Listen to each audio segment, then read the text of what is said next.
Congressman Vito Fossella, and of course, Cole Jeffers. Thanks to both of you. Thanks a lot, guys.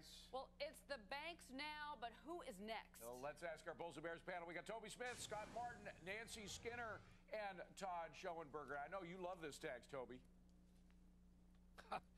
Well, it's always amazing to me that, first off, tax is always the answer to everything. And then, B, we're going to do this all retrospectively. If we were going to do TARP, and it was a good idea, why wouldn't we have started this at the first point? Why do we then figure out a new way to try to discombobulate the system when, in fact, it would have made great sense up front to do this at the beginning?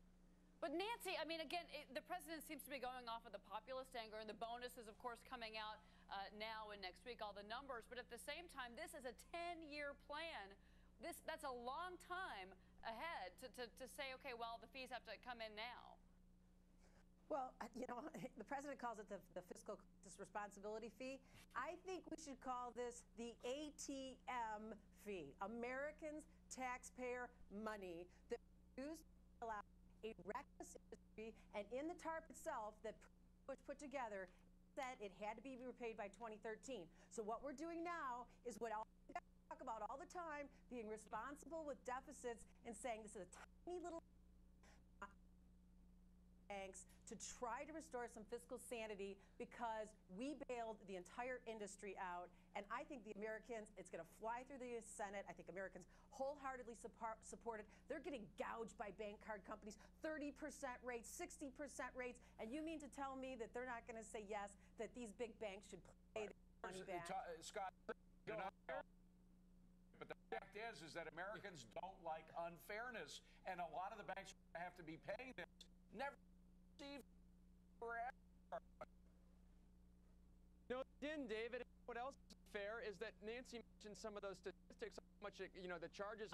Sorry, got to interrupt. Got some breaking news. I'm so sorry. I need to go up to Robert Gray. We're getting Intel's numbers in right now. Robert Gray. Intel, it's across with a beat here. Their earnings per share coming in. The net earnings, 40 cents per share. The non-GAAP or operating income at 55 cents per share. The average estimate from analysts was just for 30 cents a share. Revenue numbers, $10.6 billion, well ahead of the average estimate there, $10.17 billion. Their gross margin all the way up to 65%. That is a record. Their guidance there had been for just 62.2%, so record gross margin for them. We are continuing to follow Intel here in the after hours, guys. I don't know if we can take a quick look at the stock here. It is now jumping up about 4% right now. So you're again seeing the Intel with a beat on the top line and the bottom line. All right, yeah, it ended at 21.48. It's now at about 21.75. Let's get back to our discussion. Todd, you didn't have in. Go ahead.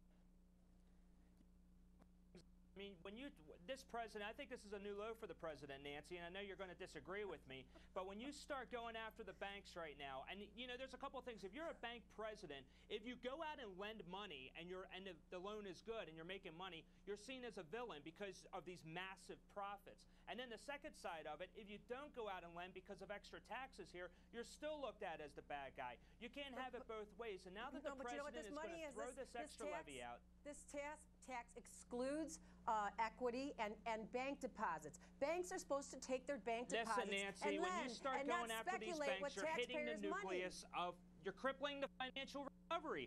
Look, you're going after banks that are at shock. Oh, come on. Those you're going after 50 banks that have record profits. These are the banks that are going to fund the entrepreneur going out to lend. Look, Toby, I'm telling you, this is a terrible recovery. It's a terrible move by this president, and I think it's a new low for him. I mean, congratulations. I love the ATM. It's going to cost us all, guys. By the way. Toby, look. Yeah, how much is an ATM transaction going to cost going forward? Go ahead. Toby, I was trying to get Toby. Hold on, guys, hold on. I was trying to get Toby into this. Look, Toby. I mean, they've already paid back. They borrowed TARP money. They paid it back with interest. The American taxpayer made money. Now this.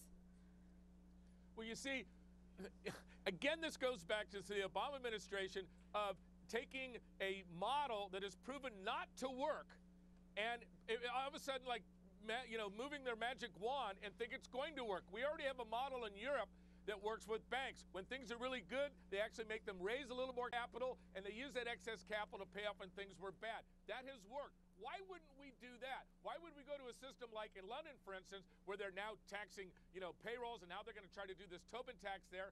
We know that money would move away from Europe. Why do they try to implement a model that clearly doesn't work? By the way, the Tobin law. tax, just to clarify, is not named after Tobin Smith, Toby. It's named after Jim Tobin. What does it do? Although he'd love that, But it's David. my favorite. What does a Tobin tax do? Quickly, Toby.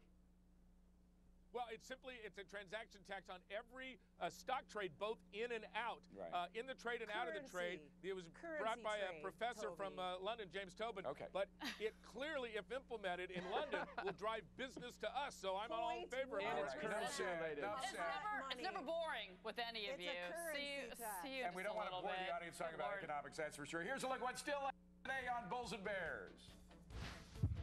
Fox taking the pulse of America. Ahead, brand new polls with shocking results about how you feel about the top money issues in the nation. From healthcare to jobs to taxes. The eye-opening results.